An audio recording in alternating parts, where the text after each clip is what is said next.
Nowadays, we think of the Tudor home as an icon of Britishness.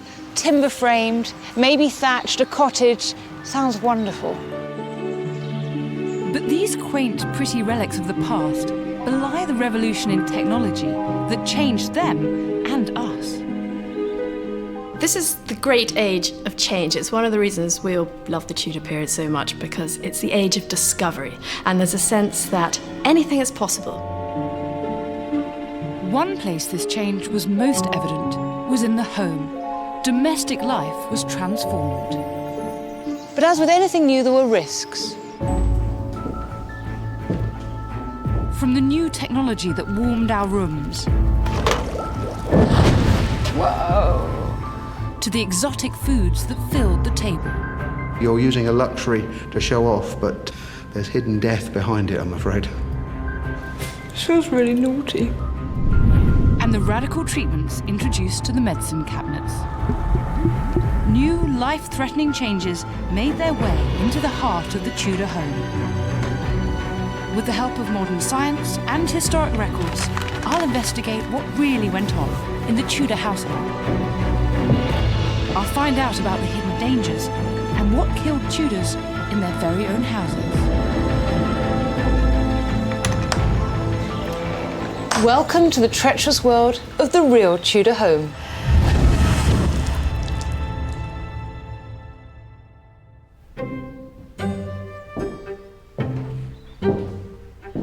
This house dates from the end of the Tudor age, around 1590. At the time, there was an emergence of people with new wealth who had aspirations for their homes. This is the house of someone in the middling sort. Those are the middle ranks of society in a pre-capitalist age, before the talk of classes makes any sense. So it's professionals, artisans, yeomen farmers, and in this case, a successful merchant. The increasingly wealthy people of the middling sort built new kinds of houses, and the unforeseen consequence was that they introduced hidden killers to the home. But how exactly did these beautiful buildings threaten the lives of the merchants and yeomen who inhabited them? Many previously unknown dangers made their way back here from newly discovered distant lands, some arriving directly into their kitchens and dining rooms. This was an age of discovery that transformed Tudor life, and exploration, conquest, colonisation and trade all had their impact on the Tudor home in various guises. The middling sort benefited from a boom in trade, prospering from the new markets and goods becoming available. New items and imported luxuries, from food to furniture, helped make the home more comfortable than ever before. The Tudor period is definitely the start of a real investment in material things for relatively ordinary people. So there's a huge increase in the number and quality of items that people would have had in their homes, from rich textile hangings and furnishings to more furniture, additional bedding, and many more items of tableware. Costly, showy items like pewter are definitely the kind of thing that you want to invest in and display in the home. It's a way of indicating that you have wealth, you have status. It's part of your sort of self-fashioning of your identity. And it was in the dining room where the taste for the new and exotic was clearly visible. Overseas trade brought new goods, potatoes, tomatoes, and the abundance of things that were previously rare, like this. Did you know until the 1540s the English didn't have a word for this colour? And of course it led to the mass production of a substance so valuable and delicious that it would become known as white gold. Oh, not tobacco, sugar. Sugar had been a fantastically expensive commodity throughout the Middle Ages, but in Tudor times the price dropped sharply. Through using slave labour, production costs were kept low. So on the back of the slave trade, sugar became an attainable luxury for people of the middling sort. The rather bland medieval diet of bread, pottage, beans, lentils, oats, dairy and eggs, occasional meat, and if absolutely necessary, vegetables, began to be enhanced with sugar. What's the process by which we could produce sugar? It comes in to your house looking like this, as a sugar loaf, but it has to be broken up. Someone's got to sit there with a hammer and then a pestle and mortar, and if you want sort of an icing sugar to sprinkle over things, there's a lovely dish which is just a salad of lemons sprinkled with dusted sugar. Well, then some poor lad's got to sit there and push it through a silk sieve. So there's work hours in sugar as well as expense. Sugar becomes something that's a sort of desirable way of displaying status. So you might use sweet treats at the end of a meal, the banquet course it's known as.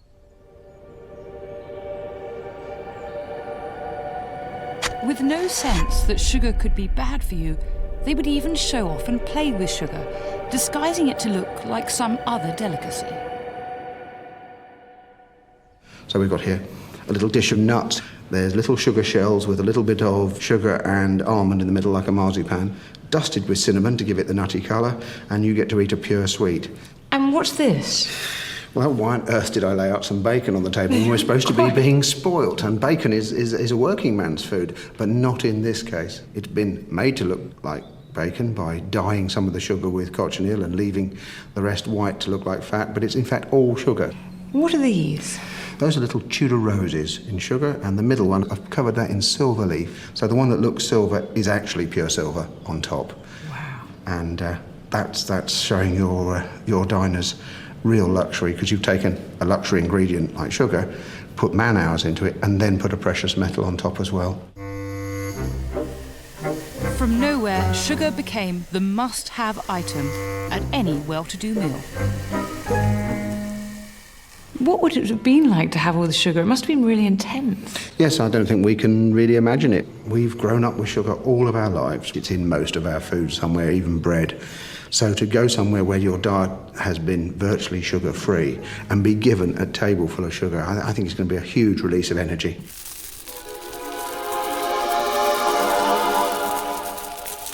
Of course, we've got to have wine at a banqueting course, so if you just had sugar and alcohol for the first time, you're going to be buzzing.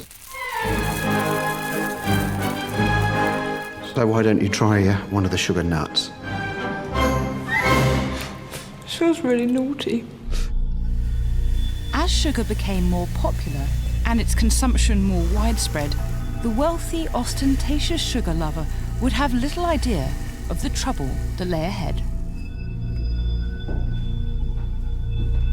In the Museum of London's storage vaults, Dr. Jelena Beck-Varlet studies the remains of almost 20,000 bodies spanning the city's history.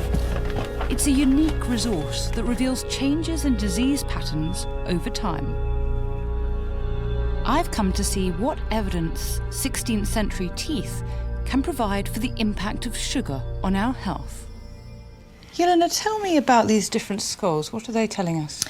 Well, what they're showing us and telling us is the changes that we might see in the dentition and dental health. We see a marked change from medieval period, the early medieval period, coming through up until sort of the more recent times. If I just turn this back over here, you can see you've got a lovely set of teeth here. And this is medieval? Yeah, so this is early medieval, and I mean they're a fairly young individual. They are an adult, but you can see here that you haven't got any changes of decay.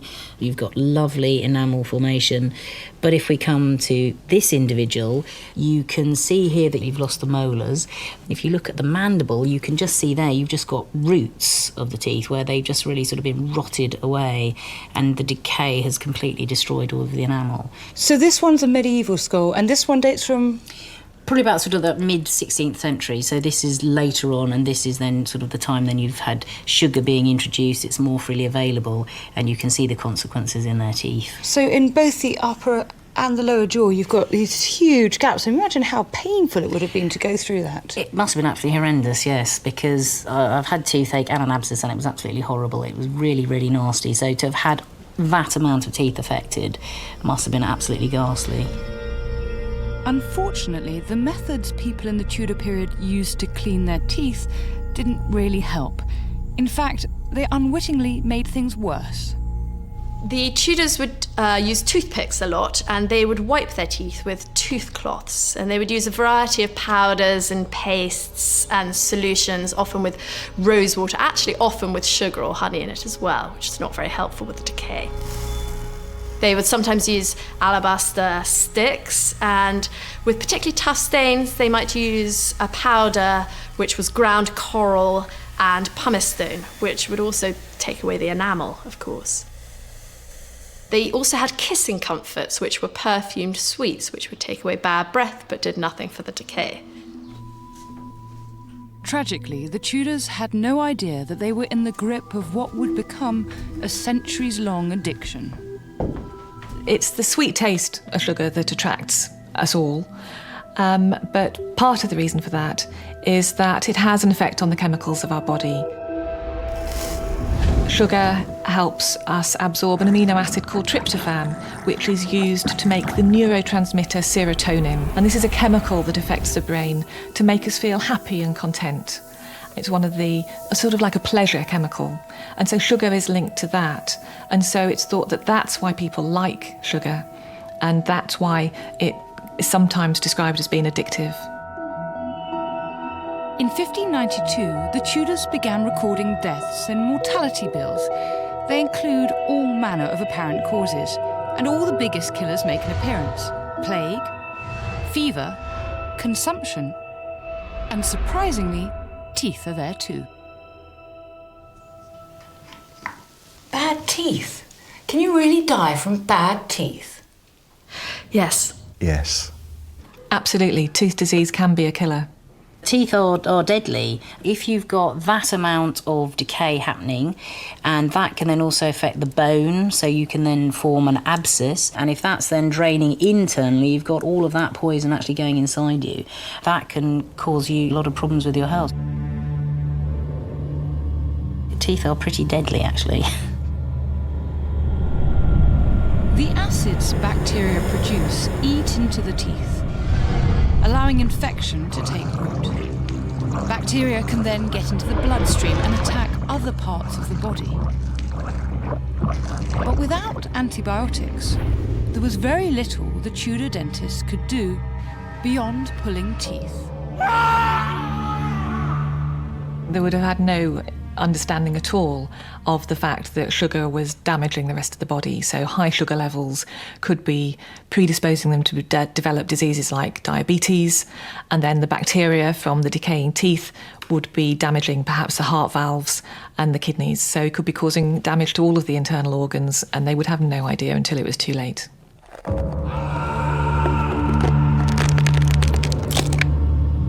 So sugar really can be a killer?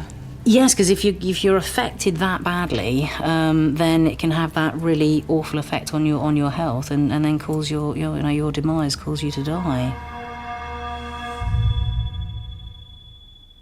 Sugar was a slow burn killer, taking centuries for its true impact to be felt. Now it's considered by some to be responsible for some of the greatest health problems of our time. The biggest danger, though, wasn't what they ate, but the very construction of the home itself. I'm making my way into the main room of the house, on the trail of the next killer. In fact, it's sitting right here, hidden in plain sight. It's not the fireplace, but the chimney.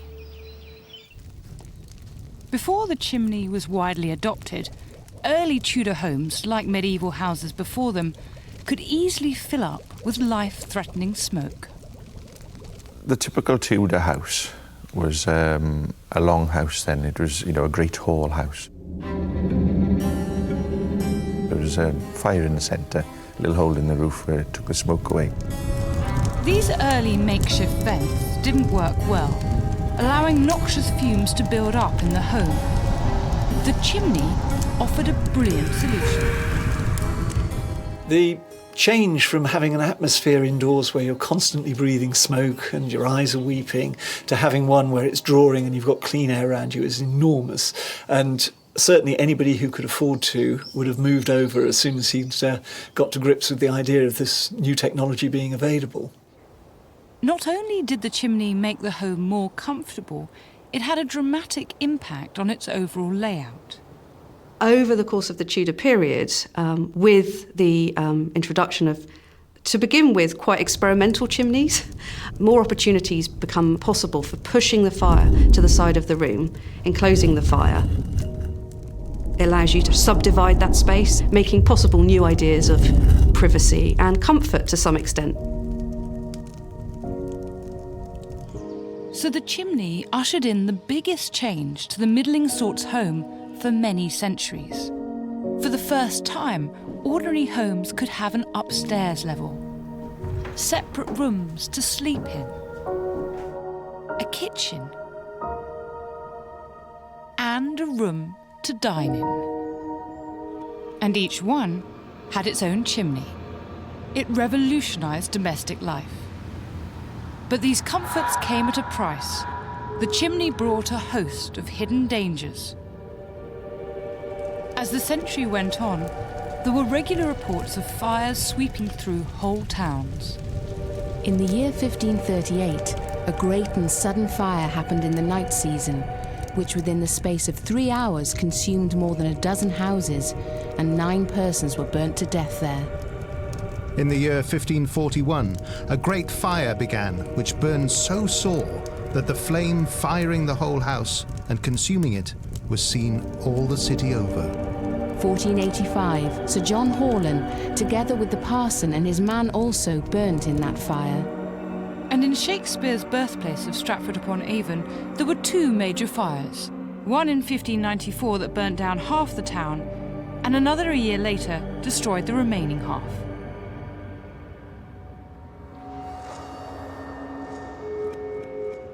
To find out what caused these fires, the Tudors examined the construction of the chimney.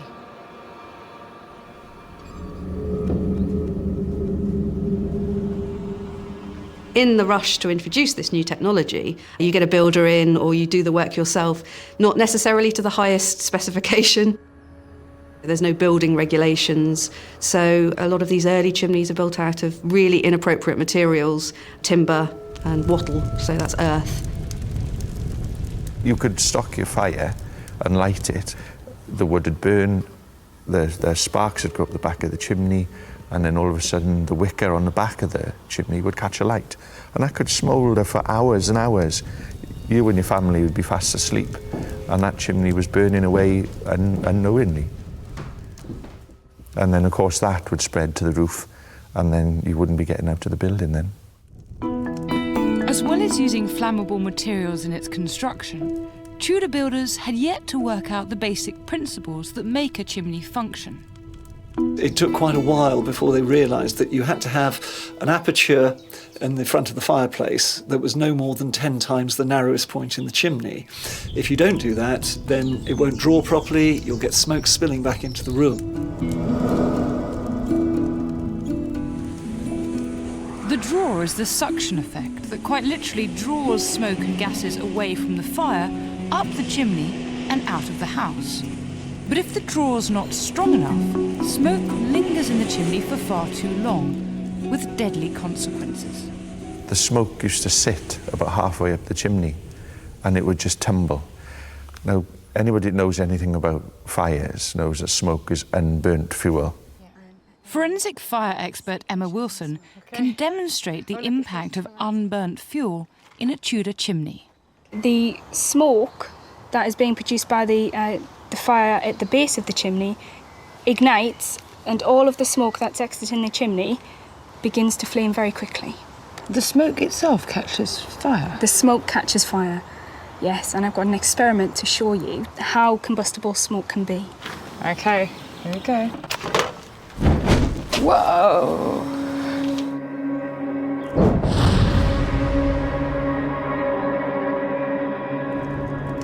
So without an effective draw, thick soot deposits build up inside the chimney. Smoke hangs around in the flue until the heat builds up to ignition point. It's easy to see this effect in Emma's experimental chimney. So you can see the gases coming at the top, start to get the ticking. There you are, you've got flames at the top already. Gosh. Imagine the effect of these flames on a thatched roof.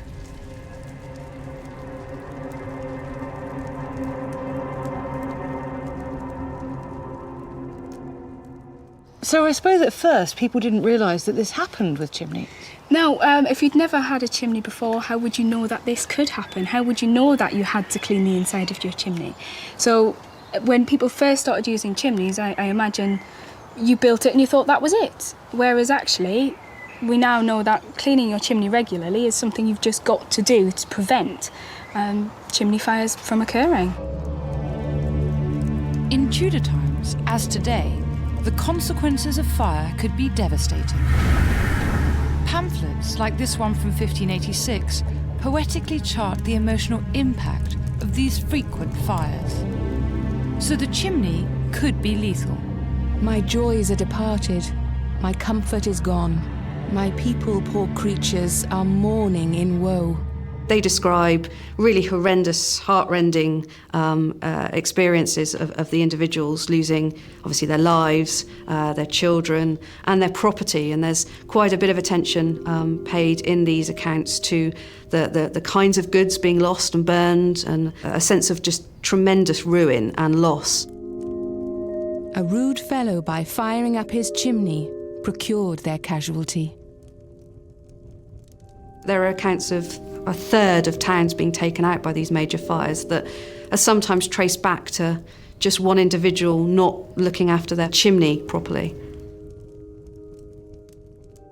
So the chimney could be lethal.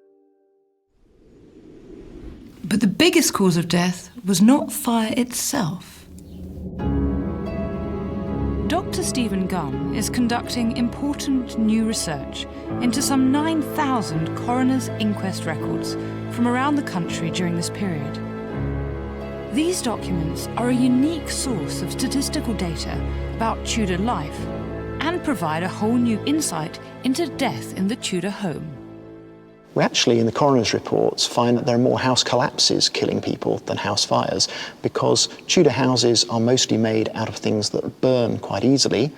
They're mostly timber framed, but they burn quite slowly, so people have the chance to get out. The problem is they're building chimneys onto houses, and of course chimneys are large structures, so we have chimneys collapsing during fires or when fires are lit inside them. Brick was the wonder material that distinguished the architecture of the Tudor age.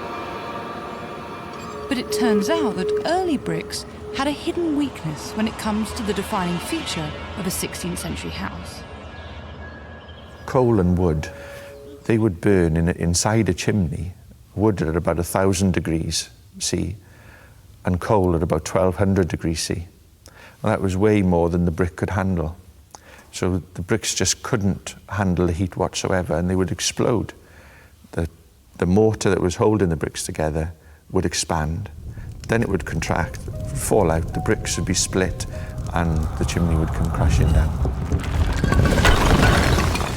So, for example, we got an accident in Kent in 1518 with a fire that breaks out at a house in Wingham in Kent. Several men run to put the fire out. Thomas Adams, one of them, is called Arthur Overn, another one. They get to help put the fire out with other people, but again, in the course of the fire, the brick chimney collapses on top of them. So it's actually the collapsing material rather than the fire itself that kills them in the end. The Tudors gradually came to understand the risks to life and property that chimneys could pose. To tackle the problem, they drew up what were effectively the very first health and safety laws for chimneys. There are ordinances, for example, issued in Oxford in 1582 that actually make it the responsibility of each individual householder to construct their chimneys and their roofs in appropriate materials.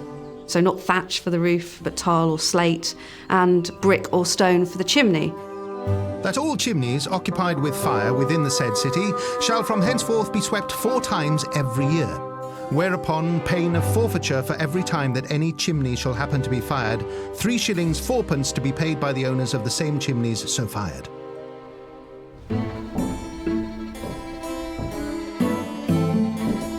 But even these laws couldn't prevent the Great Fire of London, 84 years later.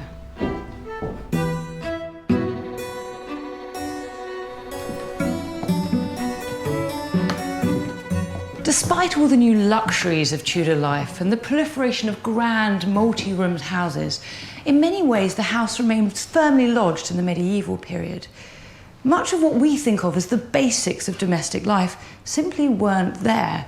For us, there's nothing more fundamental than the utility and convenience of running water. But for the Tudors, there was no such thing as a bathroom or a shower.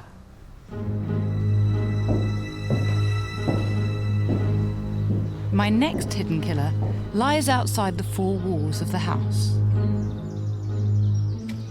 The woman of the house, and it almost certainly was the woman, needed to bring every drop of water that the family required to the door.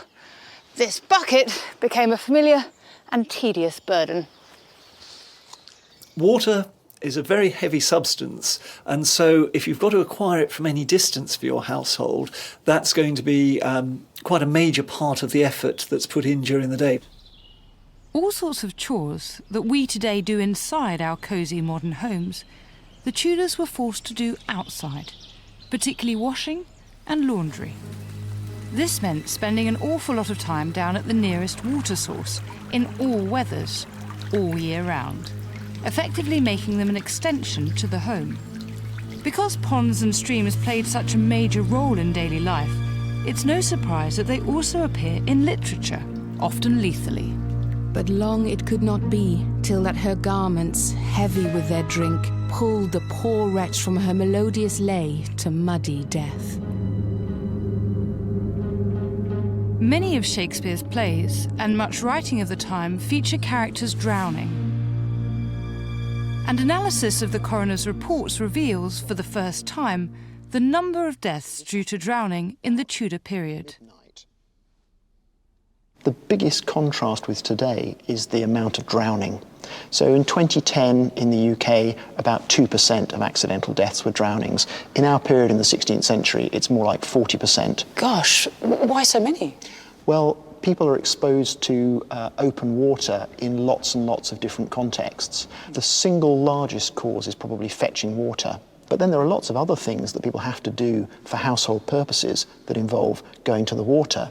You have to take animals to water, you often have to travel across water, and of course the other thing is people have to wash their clothes. We've got an accident here with a young woman, she's described as a spinster, so an unmarried woman called Ursula Redsole. This is 1556, and it says she went to a pond, she was washing a little tunic called a petticoat, and she was sitting on a bridge called a plank, and she fell off the plank into the pond and she drowned. Elizabeth Bennet, collecting wort leaves to put under bread she was baking in the house. The fence broke, she fell into the moat and drowned. Elizabeth Cormonger, washing linen clothes on the bank of a river. Her feet slipped. She fell into the water and drowned. Leonard Delane, relieving himself on the verge of a ditch. When he crouched, his feet slipped and he fell backwards into the water. So why did so many drown, and often in quite shallow water? In the interest of science, I'm donning authentic Tudor garb and heading down to a nearby pool. On a fresh spring morning, the water temperature's around 12 degrees. The coroner's report suggests it was all too easy to slip and fall into the water, with potentially lethal consequences. And immediately, it's really, really cold. So much so, it's making me gasp. Our first reflex when our body hits cold water is to gasp. You have a sudden intake in air and it's completely involuntary and there's nothing you can do about it. And if you're under the water when that happens, you breathe in water. And as soon as that cold water hits the back of your throat, your larynx, your voice box, it can cause it to go into spasm, and that will effectively suffocate you. Even in relatively mild weather like this, the water temperature is a shock. My reaction may sound extreme, but the cold really makes me gasp to catch my breath. Water takes heat away from your body 25 times more quickly than in air of the same temperature. So you very rapidly lose heat from the body, and as soon as that happens, your bodily functions just stop working. As well as the cold and the shock, it's difficult to keep my balance. My clothes are dragging, getting caught up. And it's hard to get a footing because it's very slippery, and if you imagine there was any sort of current at all, it would be very easy to go under.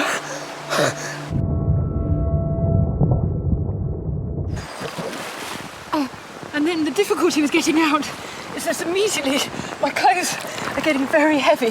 This is all wool and it's getting completely waterlogged. Wool is uniquely good at absorbing moisture. Under the microscope, it reveals itself to have a surprisingly complex physical and chemical structure. It's made up of 2 internal layers. While the outer layer is water, dirt and stain repellent, the inner layer is highly absorbent, so wool can take in more moisture than any other fibre before becoming saturated. Oh my goodness, the clothes have doubled in weight. It's like lifting up a huge bag. Oh. I'm not just imagining it. Wool can absorb up to 1.5 times its dry weight, which means my clothes are much heavier as I try to get out. I didn't feel it when I was submerged, but as soon as I try to stand up, it's a hefty added burden. It's really not easy, struggling to stand up on slippery mud while freezing cold and weighed down by wet wool. So it was a combination of heavy clothing, slippery banks, and the shock of the cold water that made drowning so prevalent. The Tudors were certainly aware of the problem, and as the 16th century wore on, they began to take precautions. Towards the end of the Tudor period, people began to put covers on village wells. They fenced off water courses. They installed water pumps. And as communities worked together to create safe sources of water, so the risk of death by drowning declined. The idea of the home as something encompassed by 4 walls is a very modern notion. So much of their domestic life involved the space outside as well as the rooms inside. For the Tudors, instead, the house was open and permeable. Humans and animals tumbled in and out in a colourful, cacophonous mess, from sunrise to sundown. The famous Dutch humanist Erasmus visited Cambridge, and he was disgusted by the state of the rushes. These were the straw and the hay that they would put on the ground to keep the house warm, to keep the house dry. And he said that occasionally they would change the top layer, but the bottom layer would sometimes stay there for 20-odd years, and it was full of ale, it was full of fish juice, it was full of vomit, it was full of the leakage of men and of dogs and of other abominations not fit to mention. You'd have somebody who was called a gong farmer who would clean your cesspit out for you. Disease was obviously rife. There was dysentery, cholera, typhoid, 3 of the biggest ones in the Tudor period, which would kill you no problems at all. So if you went to work one day with a cut on your arm or your leg, and the gentry was going to the toilet and it covered you, it was only a matter of time before one of those diseases came knocking on the door. In these circumstances, then, it's easy to understand how something as basic and natural as childbirth was very dangerous. Around 20 out of every 1,000 women died in childbirth, in comparison to 8 maternal deaths per 100,000 births in Britain today. When women give birth, obviously they're very vulnerable to infection. The lining of the womb is a raw wound, and there may be cuts and tears in the genital tract, and all of those give an opportunity for infective organisms like bacteria to get into the bloodstream, and that can be a very dangerous thing. Because people had no idea about how infections were caused, the concept of microorganisms like viruses or bacteria causing disease. That came hundreds of years later. Infection was a huge hidden killer in Tudor times, as we can understand from the coroner's inquest reports. That medical context explains why we have many of these accidental deaths, because lots of these are people who cut themselves or break a limb. They might cut themselves on a knife, they might break a leg falling out of a tree in the yard next to their house picking fruit or whatever, and they wouldn't die from that now, but under 16th century circumstances they have infection in a wound or they have a blood clot which causes them problems from a broken leg. And so actually the coroner's inquest reports report them dying 5 days, 10 days, 15 days after the accident, but they still say that the accident was obviously the thing that caused it. The coroner's reports tell us that between 1558 and 1560, unusual deaths from accidents around the country include death from crushed testicles after playing games at Christmas, Wrestling.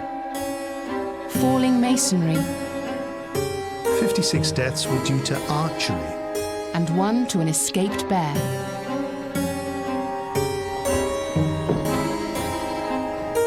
But whatever the cause of injury or sickness, Get ill in the 15th or 16th century and you'd be unlikely to call in a professional doctor, except in extremis.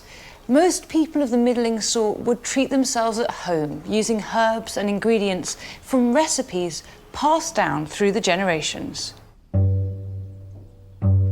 for the Tudor housewife, the medicine cabinet was limited to her knowledge and what was grown locally. In the garden of a home of the middling sort, there would be a special section laid out specifically for growing herbs, remedies for daily ailments. In effect, a Tudor first aid kit. In a big Tudor house, they would have their own physic garden. And there's a vast early modern what's called a pharmacopoeia, which is a body of herbal knowledge and an understanding of which plants can help you, which plants can heal you, and what conditions they can be used to treat. Now, even the smallest cottage in the village, the person living there will have that same knowledge, even if they don't have the physic garden, but they'll know where to go in their local area to go and pick herbs. Stuart Peachy is custodian of a small Tudor-style physic garden. What sort of plants do they think were useful medicinally? Well, we've got things like tansy here. Now, tansy is useful in springtime about the end of Lent because they thought that the intestinal worms they suffered from was partly a result of all the fish that they'd eaten over that Lenten period. And tansy is very good because it's a relatively mild poison that kills the worms. Next to that, we've got rue.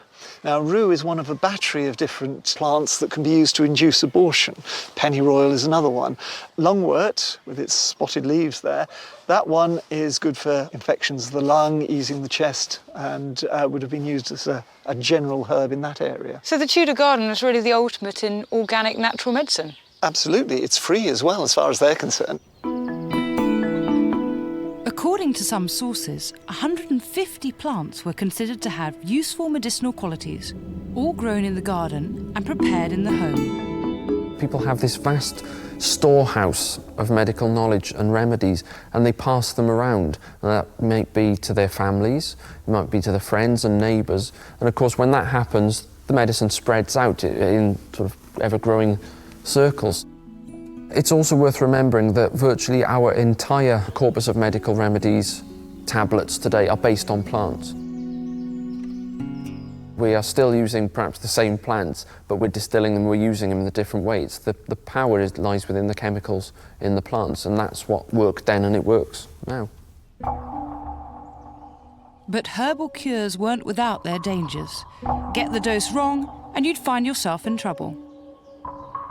Many of these plants are safe in small doses and toxic in high doses. For example, something like tansy, which actually was very widely used as a way of purging worms from your body in the springtime.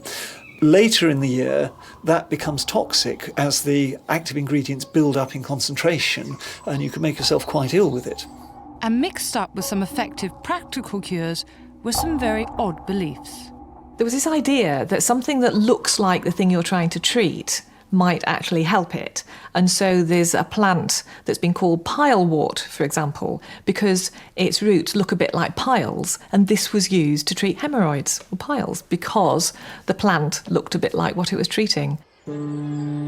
These superstitious beliefs, along with the unpredictability of some herbal cures, meant that Tudor medicine always had the potential to go disastrously wrong. But a radical German invention seemed poised to change all of this for the better. Johannes Gutenberg had invented his movable type printing press 40 years before the Tudor era. One of the things that is changing with medicine at this point is that with the introduction of printing, which occurs just before the start of the Tudor period, it is far easier to disseminate knowledge. People have written books on medicine since classical times, but what you're now seeing is the printed page making that more widely available. Initially, printing presses were used mainly to produce religious texts.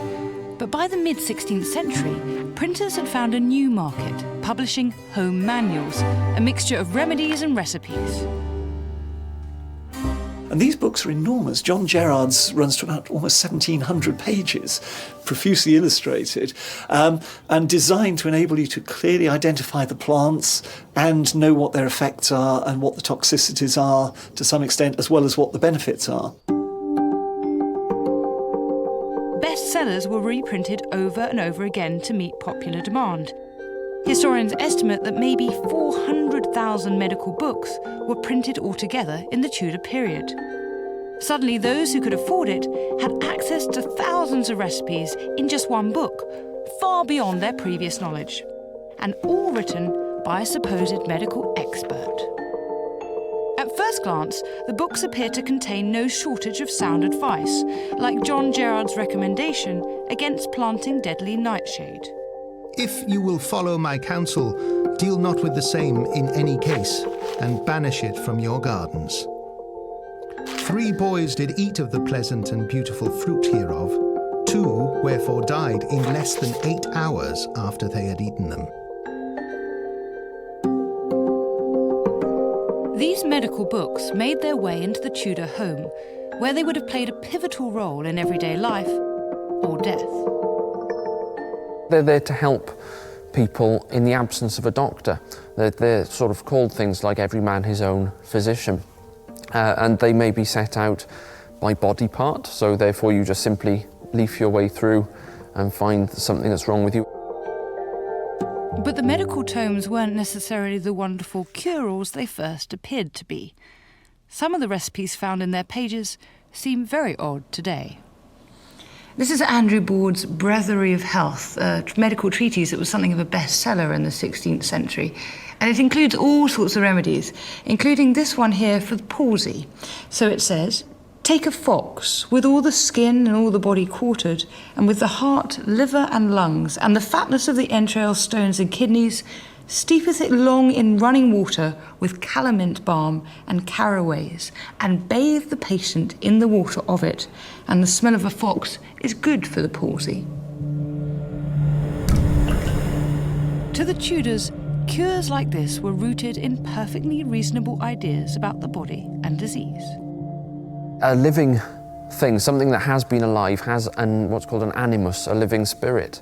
And so if part of you is withered, dying, then it makes a perfect logical sense to use something from something that's been alive and restore the spirit to yourself.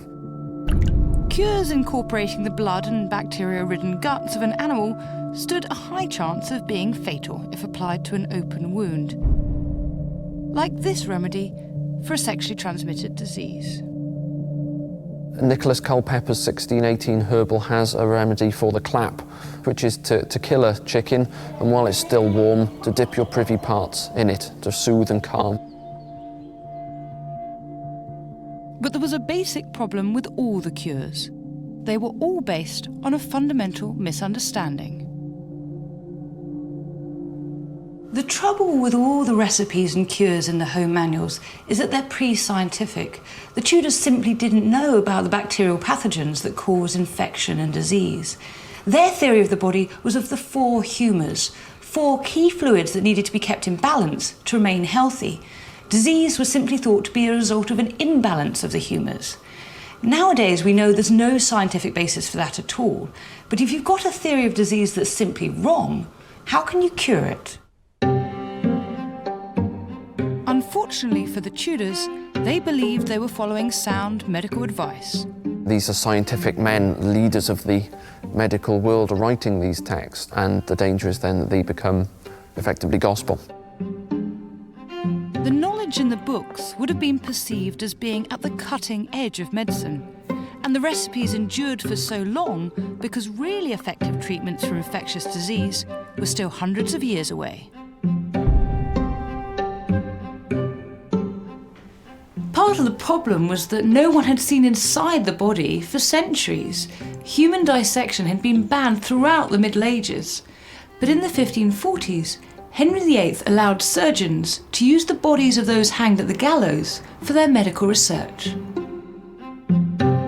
Detailed studies of human anatomy became widely available for the first time, marking the beginnings of scientific inquiry into the body.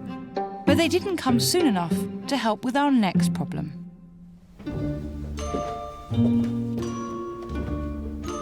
I'm going upstairs into the bedroom to find our next hidden killer.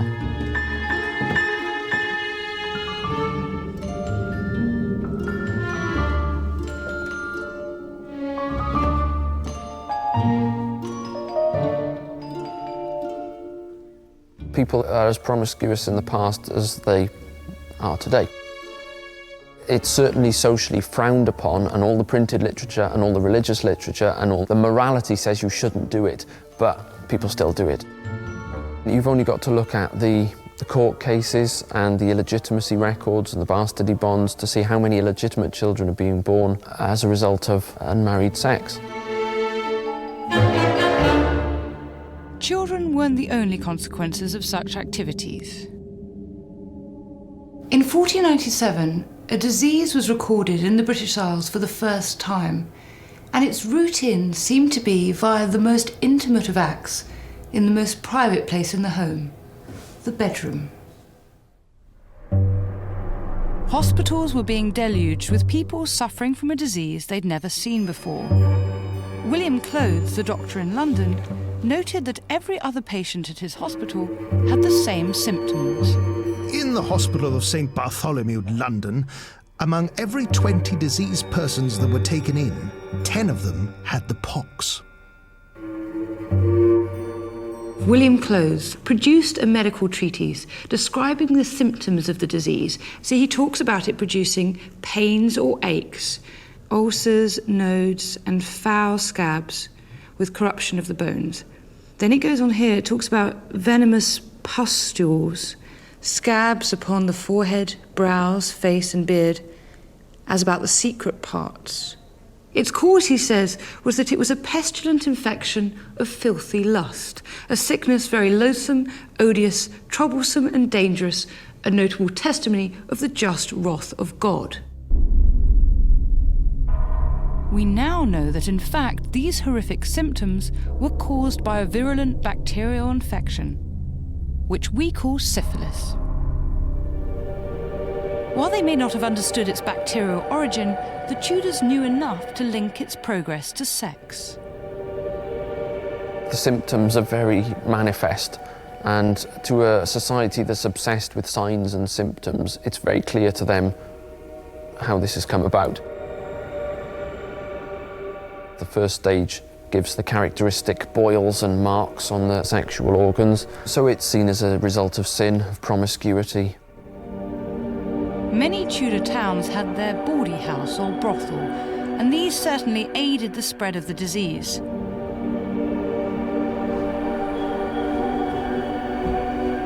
Errant husbands carried the infection right back into the heart of the home, as a poem of the time warns. A woman that to a whoremonger is wed is in a most desperate case. She scarce dares perform her duty in bed with one of condition so base. For sometimes he's bitten with Turnbull Street fleas, the pox, or some other infectious disease. Whatever the source of infection, the association with illicit sex meant a sufferer was certain to become a social outcast. It carried a terrible stigma. If you had the syphilis scars, then you were seen as a sinner, you were seen as a prostitute, you were branded a syphilitic whore. Consequently, the telltale signs of syphilis were sometimes cleverly disguised. It was a real stigma to have damage to your nose because people knew immediately that you must have late stages of syphilis. And so they even made wooden and metal false noses so that people could try and cover up the damage that syphilis had done. So you must have really thought, yes. Here in the Museum of London's Bioarchaeology Department, there's further evidence of the impact of the disease on the city's population. Some of the treaties I've looked at from the 16th century talk about things like ulcers in the head and on the corners of the mouth and things like that. Do you ever come across anything like that? Yeah, we do. We have an individual here that we can see from their skull that they are actually showing these lesions that we would identify as being associated with the venereal syphilis. You can see here that's incredibly destructive. And if you imagine this poor soul being alive, there's so much of it eaten away, it's horrific. It must have been absolutely horrendous because you've got those changes that we can then see obviously now in the dry bone, but then you would have had the changes that would then be expressed in the soft tissues in the skin as sores. We might see the infection affecting your eye, which then can lead to blindness, or also then sort of around the nasal area, and then you can destroy the soft tissues of that part of your face as well. The bones show how sufferers could have lived with syphilis for decades, the bacteria slowly eating away different parts of the body. And with so many victims, a lot of effort went into finding a remedy. The problem was, all too often, the so-called cures could also finish you off. This little volume by Close is full of all sorts of remedies for dealing with syphilis. Page after page suggests different cures, which indicates somewhat that none of them worked. And after 40 or 50 pages of these various cures, Close identifies one more. He says this is for the curation of the disease called the French pox, and it's called quicksilver. That is, mercury. Mercury had long been thought of as a useful treatment for skin conditions because it seemed to have a beneficial effect. From around the 1300s, it had been used to treat skin complaints. So whether it was psoriasis or leprosy or any other sort of infection, they would put mercury on it. And so when they saw that people with syphilis were developing skin lesions, they thought they would use the usual treatment for skin lesions, which was mercury. Mercury can be administered in all manner of different ways. A man's penis can be injected with mercury. There is a sort of what you might think of as a bit of adulterated underpants, which have been dipped in mercury. You can put those on and that'll do it. It may have had an effect locally on the area that was being treated, but of course we know that the initial chancre, the first sign of syphilis, would actually heal up and go on its own anyway within several weeks. And so perhaps after several weeks of mercury treatment, if the skin lesion had gone, they would assume it was because of the mercury rather than the natural course of the disease. Some of the ways Tudor doctors applied mercury to the body were ingenious. I took one of the more complex recipes to a specialist laboratory to analyse its makeup. Baxter's cream was a blend of lard, beeswax, various herbs, and elemental mercury. We mixed it together, and surprisingly, it actually formed a nice, even suspension. We expected to see globules of elemental mercury, but in fact it ended up being a nice silver cream, which is shown here. Wow. In the final concentration, it contains 35% of elemental mercury. 35%? Yes, so huge concentrations. Why didn't they just put mercury straight onto the skin? You couldn't apply elemental mercury to the skin because it would just fall off.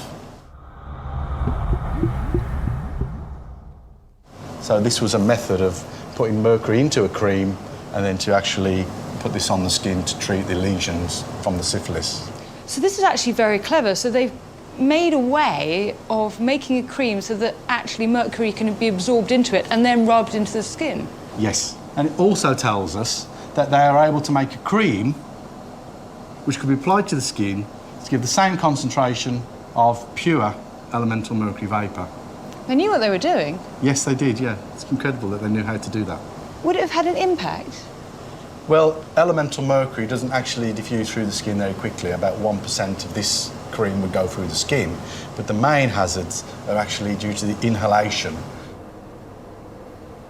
That's why we can't take the mercury cream out of a sealed container. It's lethal. When we measure the concentration of mercury vapour coming from the cream, it's off the scale.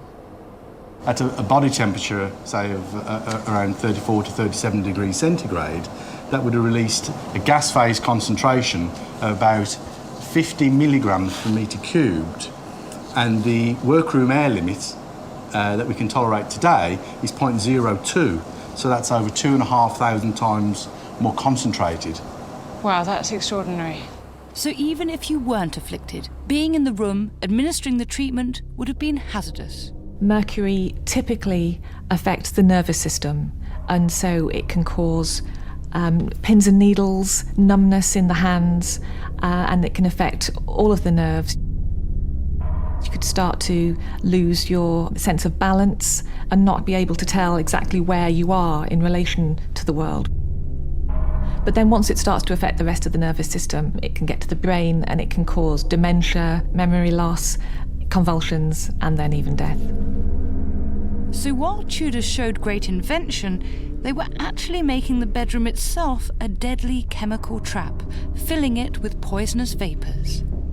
They would use great doses of it, so much so actually that one doctor said that after examining the bone of someone who died of syphilis, he could see quicksilver quivering underneath it. And amazingly, even today, historians can't agree on where syphilis came from.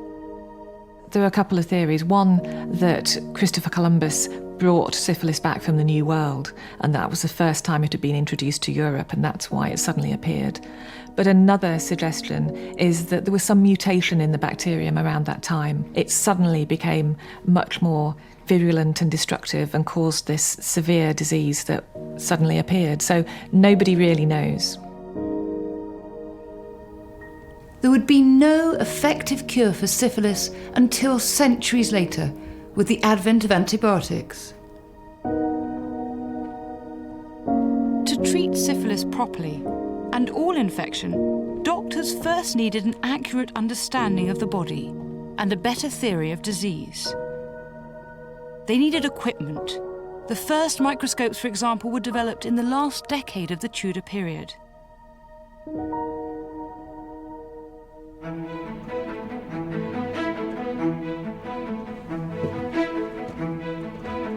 Without a doubt, the Tudor century witnessed a revolution in the way people lived their lives.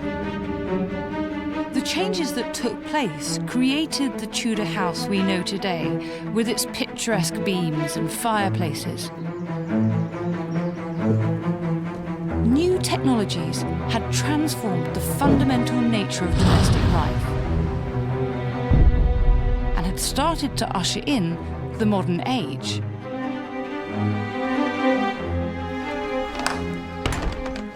As with any period of change, there were dangers, some of which took centuries to expose, and some of which are with us still, their roots firmly located in the Tudor age.